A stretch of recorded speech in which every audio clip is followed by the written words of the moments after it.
Thank you all for joining KSU's Franchise Management Speaker Series, Management 4124. We include CEOs, private equity firm, leaders, bankers, entrepreneurs, and advisors. We're in a classroom on the KSU campus where the cameras only face front and in the top of the ceiling due to student privacy requirements. So it may seem that I'm looking down and all by myself. But my name is Jordan Krolick, Professor of Franchise Management. My non-professor life is an independent equity sponsor acquiring businesses, a consultant, a senior leader with past companies such as McDonald's, Arby's, Home Depot, and more. Today, we're extremely excited to have Andi Ott. This is a very unique perspective, as Andi's a first-time franchisee, and every semester I've tried to bring in a first-time franchisee because, like the others, she has a terrific background in this story, which I'll have her share. But what I love today is that Andi represents most of my students and listeners. She's a person who decided to become a franchisee with her husband, no less, and started her family business in the hope of creating their own success story. Thank you for joining us, Andi. How are you today? I'm good. Thank you so much for having me. I think what would be great to start is share a little bit of your personal background, and have some of the students chime in questions throughout the process. But thanks again for joining us. Perfect. Thank you again for having me. I'm very excited. So yeah, like a lot of people, I started off in high school. My first job, I worked at a Quiznos Subs for a while. And then I got a job with Golden Corral. I started off as a cashier and a server when I was 16. And then over the next year and a half, 2 years, I worked my way up and did some training and then got asked to be a part of their management team. And so Golden Corral at the time had, I believe they still do, but they had a corporate management training program that I went through, which included some in-store training, a couple different local locations, as well as going to Raleigh, North Carolina to complete that certification. And then I stayed with them for a few years more.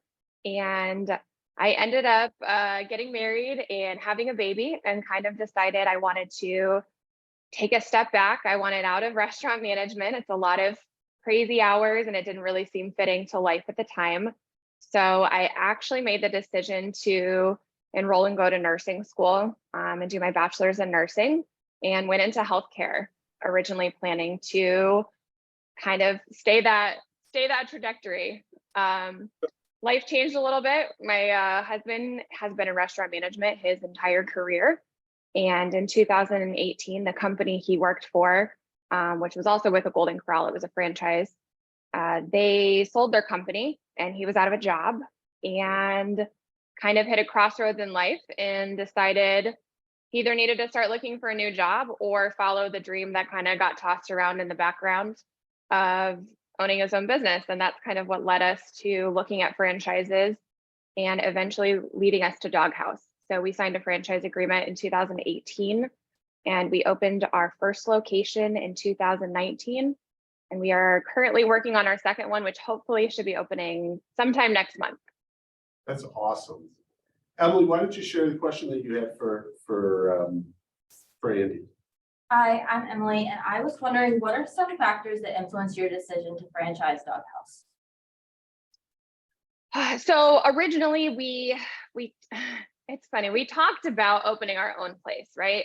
My husband has, at the time, he had well over 20 years of restaurant management. But then we get to a point of having to create a menu and all of those things. And so we pretty quickly decided franchising in general and that structure was a good place to start. So we started looking at concepts we knew. We looked at Golden Corral. That was something we both had experience in, but the market wasn't great for it. The location, there was only one available location. It didn't really work out. And so we had been working with a real estate broker for that location. And when that deal wasn't able to come through, we went back to the drawing board and we started exploring a lot of different concepts. And we didn't really know where to start, to be honest with you. It's not something we had experience in. I didn't really have a mentor at the time.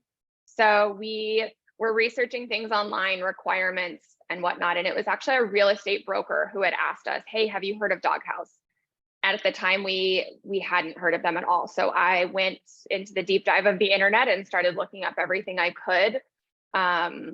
before we even got to the point of talking with them and exploring kind of the FDD and the financial side of it, I started with just looking up locations, right? I went to their website, I looked at locations, and I went on like Google reviews and Yelp to kind of see like what are people in those markets talking about.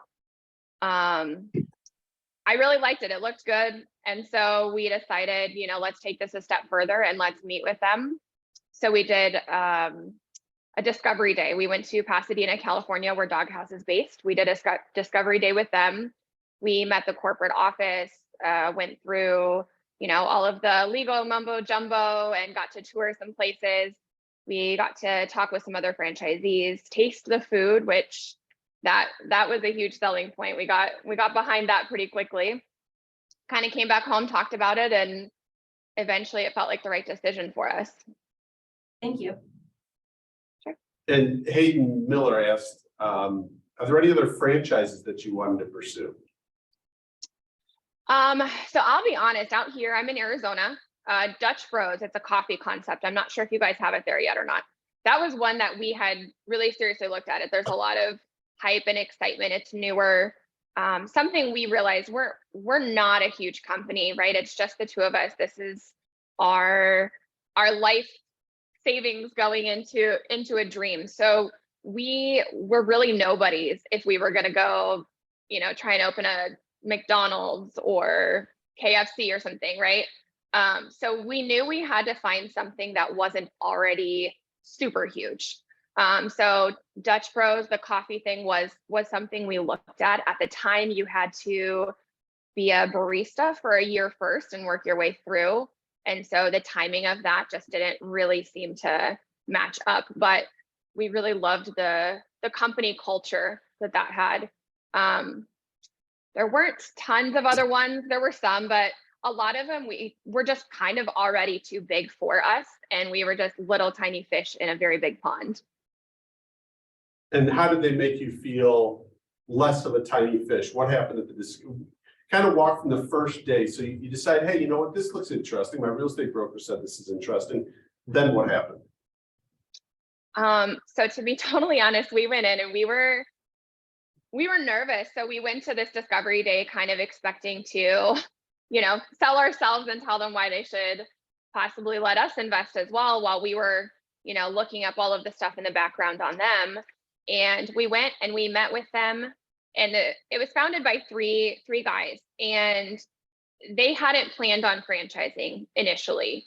They had a couple other business ventures, but by popularity, that's how they stumbled into franchising. But these guys were very, they were still really involved with their business, right? It wasn't a huge corporation where there's so many layers in between the franchisees and the people who started at the top. So we got to meet with the founders themselves. We got to talk with them about how they got to where they are today. They, you know, were part of the grind, right? They told a story in particular, to be honest with you, about, I believe it was like a Father's Day or something. And it was the first year they had a franchise opened, and the franchisees weren't prepared. They weren't prepared for the volume. They were lacking a little bit in experience, and they got hit pretty hard. And so these partners basically went and suited up and showed up in order to help them get through and survive that day. And so just the people who own and run the company are not out of touch with what it feels like to be in our position, what it feels like to actually run a restaurant. And so being able to have that type of communication, that rapport back and forth, that was important for us. They are still growing, so they're still new. There's pros and cons to that for sure. It means there's sometimes a little bit less structure than we would have gotten with other franchises. It's not always quite as perfect and turnkey. But for us, there was communication both ways. We felt very valued. We felt like our experience and perspective is and has been valued, and we're able to help kind of shape the company into what, not just what we want it to be, but collectively as franchisees, what it can and could be, if that makes sense. Yeah, no, it makes a lot of sense. And was this funded out of your savings, or did you get an SBA loan, or how did that whole process work? Combination of both, right? So the first thing you realize is you need a lot of money and you just got to figure out where to get it from. So we made mistakes along that for sure. I would say the biggest lesson we learned is while we had a CPA that just filed our taxes and things like that for us with some really basic investments in retirement, we did not employ like a business CPA in the beginning. So unfortunately, that cost us a lot our first year in taxes. We had, there's programs in place that allow you to take some of your retirement money and fund it directly into an SBA cash injection. That is what we did, but we didn't do it through the correct program. So we got hit a little bit on taxes with that. So that's my number one piece of advice is pay the CPA way before you think you need them, because they will save you money always. But we did it. Helping the government fund itself. That's awesome. Right. So we did. We used an SBA Series 7A initially. It's a lot of paperwork. Our cash injection did come from pulling money out of retirement. We had to sign collateral. It was really an all-in venture.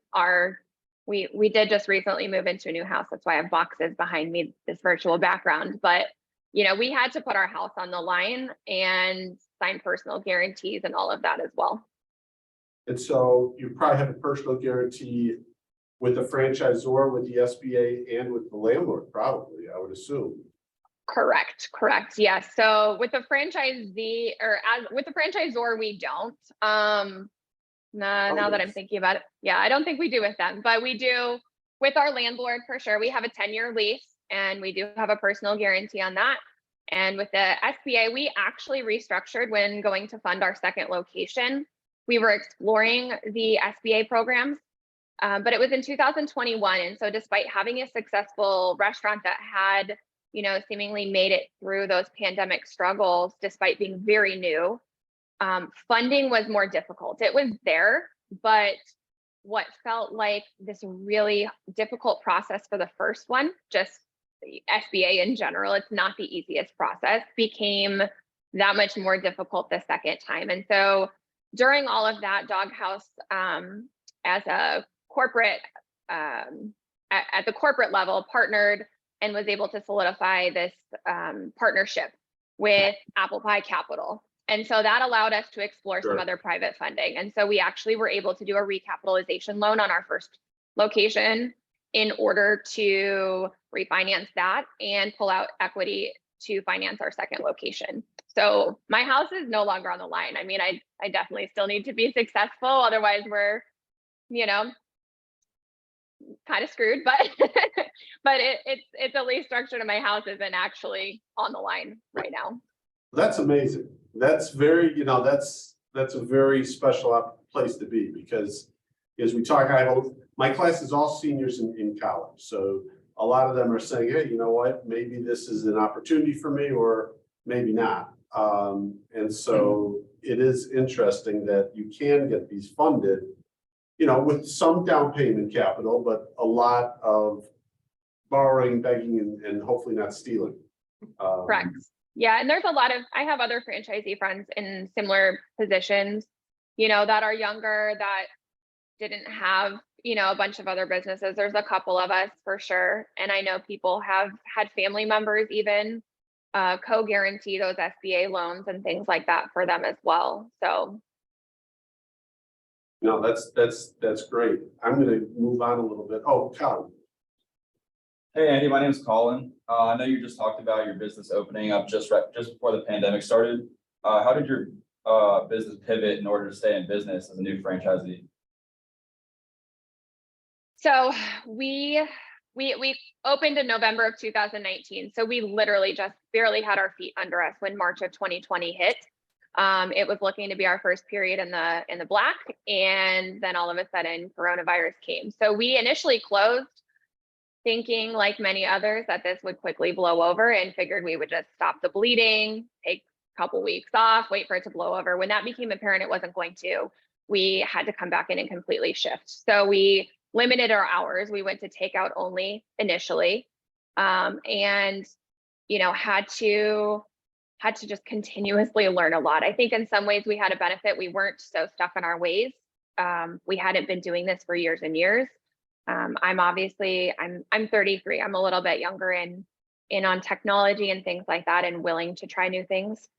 So that was a lot of it. We had to learn how to use third-party delivery. We were part of them before, so we were fortunate enough to already have contracts with them, but it was probably about 5% of our business prior to March 2020. And today it's about 40% of our business. So learning how to navigate those systems and make them more efficient and set up just continuous different protocols, right? The sanitation changed, the procedures within the restaurant to keep our staff safe. We had different employee wellness screenings we had to do. We had to continuously pivot because of different orders from the governor.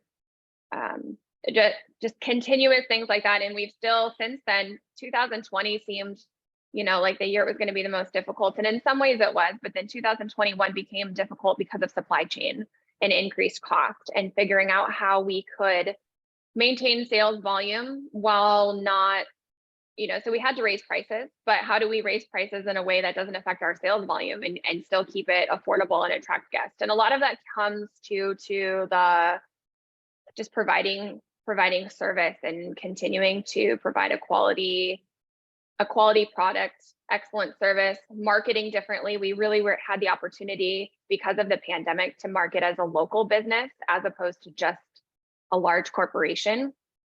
So it was a lot of factors. I'm not sure if that entirely answers your question, but. Thank you. So Dog Haus has not really gotten to Georgia. Why don't you share kind of what your biggest selling items are, and maybe a little bit about the brand, and then we'll get into kind of part two of this, which is talking about the company and, working as a franchisee and that type of thing. Sure. So Dog Haus likes to call themselves, we call them craft casual. So it's an upscale, fast casual concept. We serve gourmet hot dogs, sausages, burgers, chicken sandwich. We actually have a very large plant-based menu as well. The majority of the locations opening now and outside of California are what's called a beer garden. And that's what we have as well in Arizona. And so we have a full bar with liquor, and then the standard is 24 craft beers on tap that rotate out. So we do not have a brewery. We don't partner with any one specific brewery, but we, through our vendors and smaller local craft breweries, can partner with them to continuously rotate that out.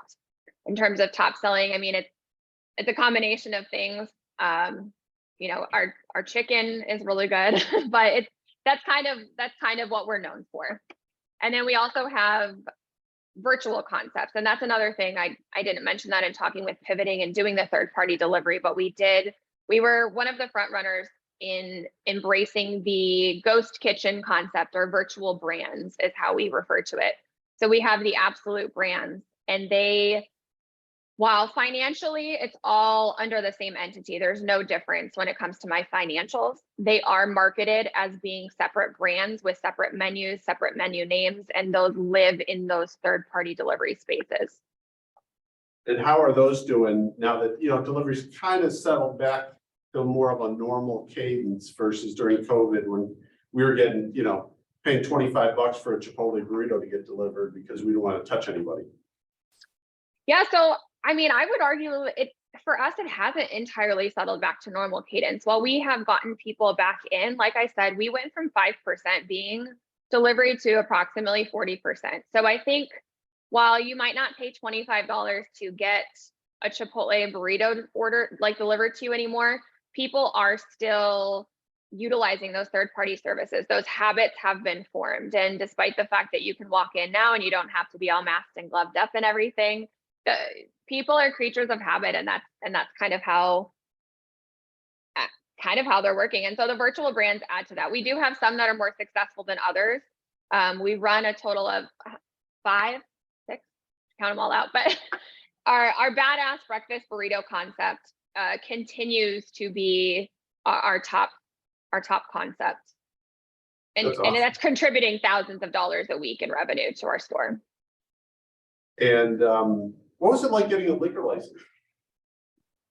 So I'm in Arizona. It's actually not too difficult. So we have here in Arizona, every state obviously has their own liquor laws, and here in Arizona, As a restaurant, we're a Series 12. And that means that because we're selling food, it's much less expensive. I want to say off the top of my head, it's about $3,500.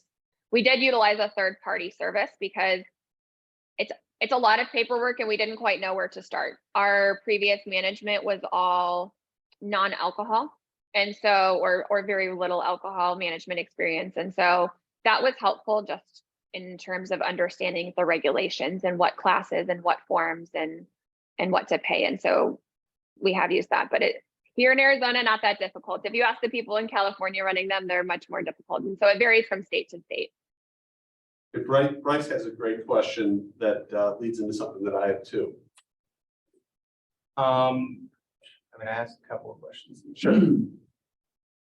If you could, so it's obviously, it's not been like the easiest journey ever. If you could tell yourself something from when you were first getting started to make it easier, to avoid some mistakes that you ran into along the way, what would it be? What were some unexpected bumps in the road? Oh, that's a good one. I feel like I touched on that a little with the CPA thing. That was a very expensive mistake. I wish if I could go back in time, I wish I would have. So I joined the Chamber of Commerce locally, and it was kind of a task that was recommended from the marketing team initially. This is what you should do, this checklist of all the things you could do. And so I did it, but I was super, super overwhelmed and did not really dial into that resource initially. It got put on the back burner quite a bit. I wish if I went back in time, I think I could have done a little better in the beginning if I would have gotten myself more involved from the start, because I have since met incredible resources there and mentors that have helped along the way. We also, as a kind of a byproduct of trying to survive in the pandemic, started a group message, like a WhatsApp group chat with all of the franchisees across the country. One of the other franchisees put it together and we all started running it and sharing ideas. And the ability to pick brains in there was also super helpful. And I wish I would have had that in the beginning. You don't know what you don't know. I've learned from every single mistake. I would do it all over again. But if someone else has made the mistake first and can stop me from making it to learn that lesson, that's always helpful. And what do you think has been kind of surprising you in growing something from the ground up, which is something else that Bryce had for me? Something You're surprising. doing this from scratch. You're talking about Section 12. I'm sure 3 or 4 years ago, you didn't know what a Section 12 company for a liquor license was. Yes. I'm not sure. I'm not really sure how to answer that question, I guess. No worries. Yeah, sorry. I'm not quite sure I understand or how to answer that. So let's talk about the kind of the relationship with Dog Haus. How does this whole thing work with you all? Is it a straight royalty, or are you doing other things with them? So in the beginning, we signed to open 3 locations. So we signed an area development agreement for 3 locations. I think it's pretty similar with a lot of franchises. I know the ones we looked at, you pay a set fee. I think today I want to say it's $40,000. I'm not positive, but that's for 1 location. And then with Dog Haus, you pay 50% of additional locations and agree to a timeline within that area development agreement. And then when you go to open, you pay the remainder of that fee that you haven't paid.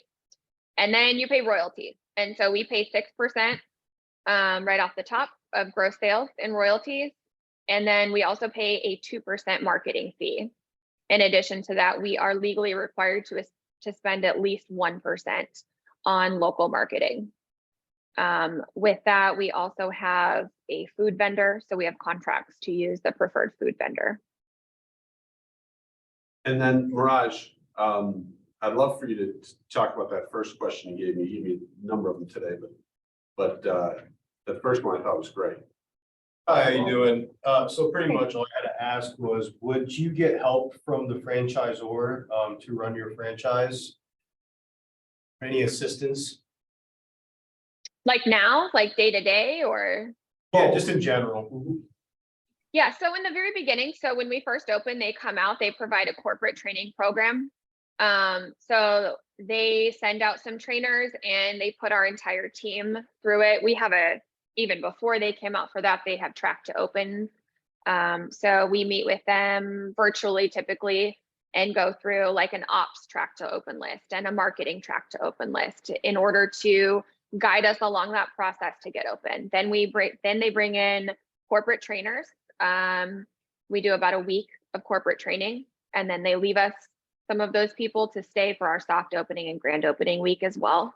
Then on an ongoing basis, we do marketing and ops calls.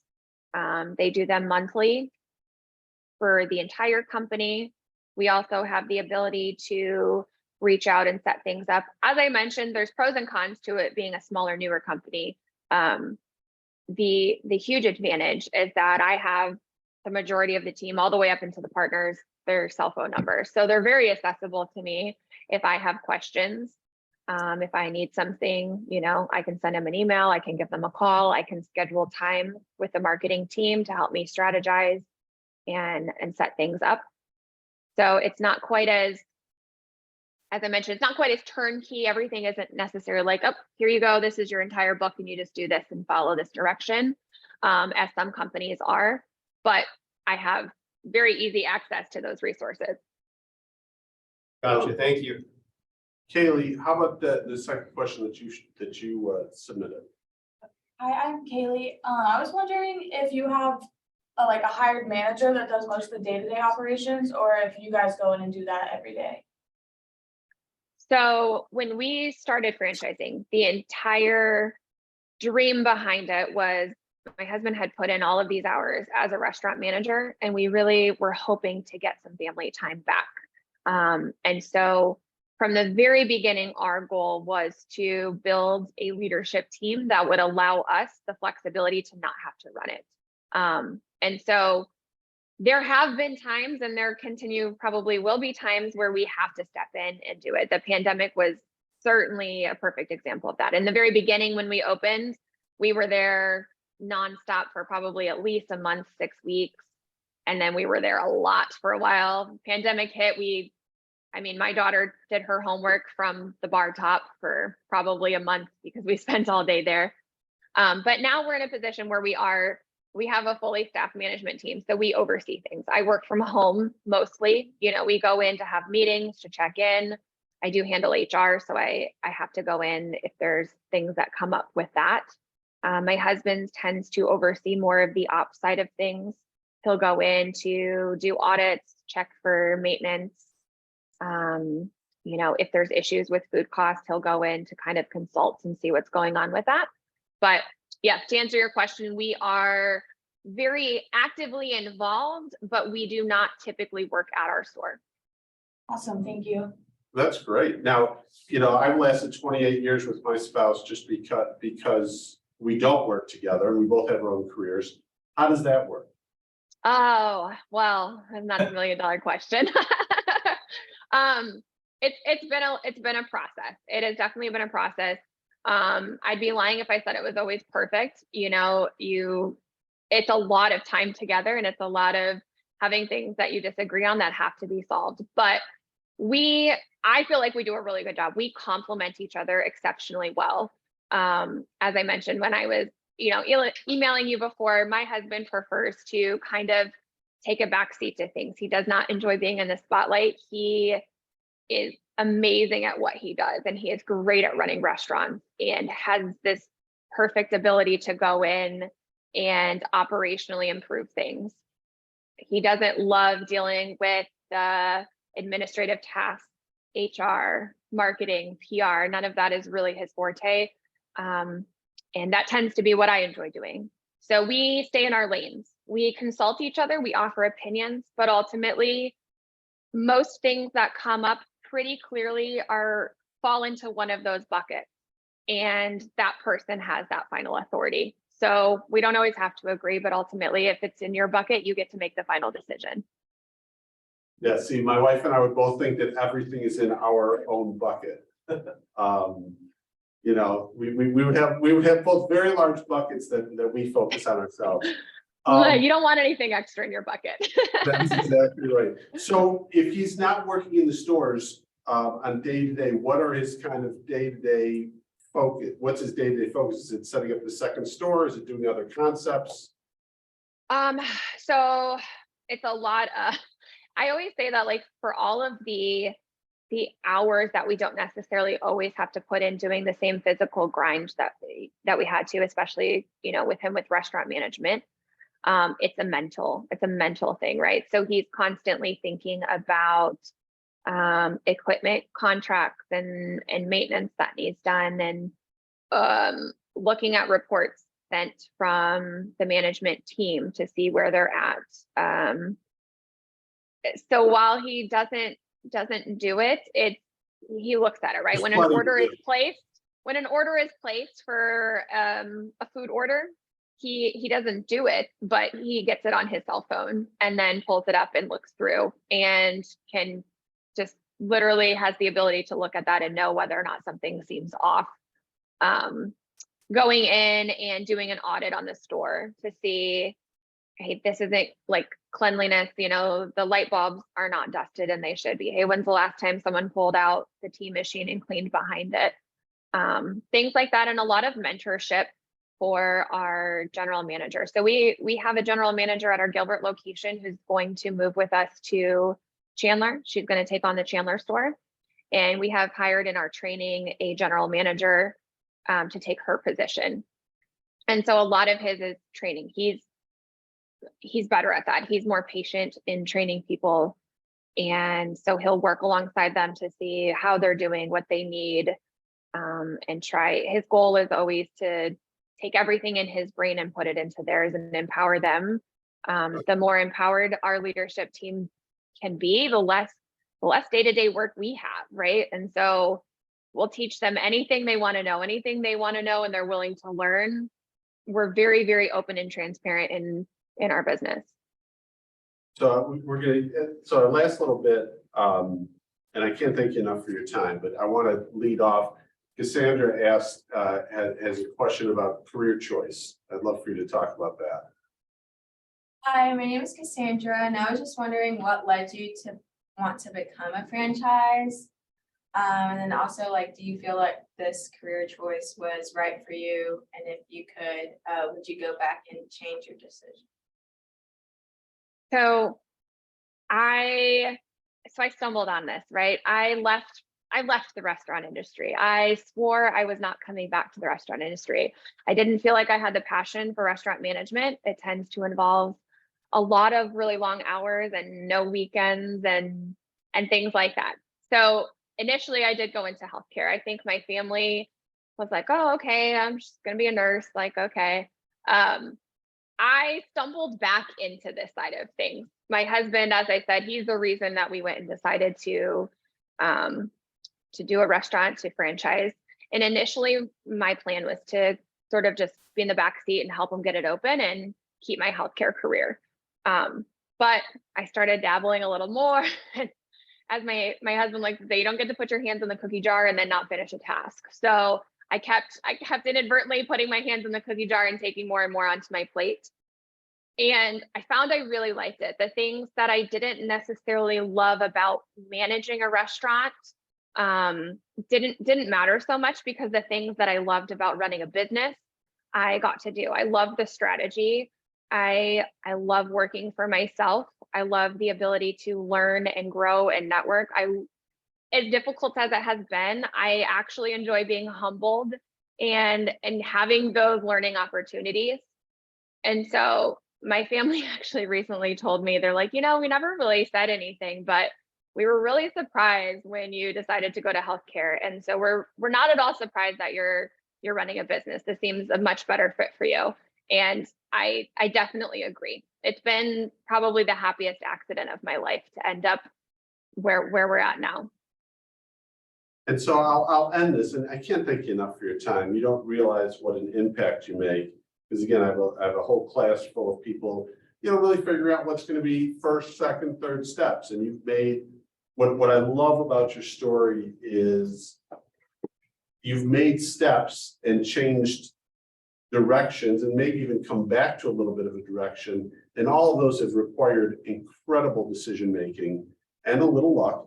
And, but everybody gets a little luck, and the most successful people get those lucky situations and make the most of it. It really seems like you're doing that. So with that as a little bit of preface, what advice would you give to the students here? You know, what is kind of the thing that, if you can impart just a couple things you've learned, that you would share with them? I think the biggest thing to remember is you don't know what you don't know. That's been the biggest thing we've for sure learned. There's always something more to learn. I think the people you surround yourself with, I'm intimidated constantly, to be honest with you. I surround myself and I have friends that are more successful than I am. And I continuously, especially having a nursing background, right? I'm learning trial by fire, and I admit when I don't know something. I remember going into our first lease negotiations, and I'm like talking with our broker who's throwing out all of these different terms and triple net and yada, yada, yada. And I was like, okay, let's slow this down. Talk to me like I'm a kindergartner, because if I admit that I don't know it right now, you're going to teach it to me. And then the next time, you know, you don't have to teach it to me again because I actually understand it. And so I think that's been really important. I think there's a time where like the fake it till you make it comes in, but I don't think that it's going around saying you know something or acting like you know something that you don't isn't going to help you in the long run. And so being able to kind of humble yourself and ask those questions, find the people willing to show you so that you actually learn and grow and can build upon that knowledge. Well, I think that's fantastic advice. And again, I can't thank you enough for spending a few minutes of your day with us. It really makes an impact. And we always talk about in terms of a spider web. You don't realize all the different webs you make and the impacts that you make. And you've really done a great service for us today, and we really appreciate it. Thank you so much for having me. I really appreciate it. It's been an honor to talk with you guys.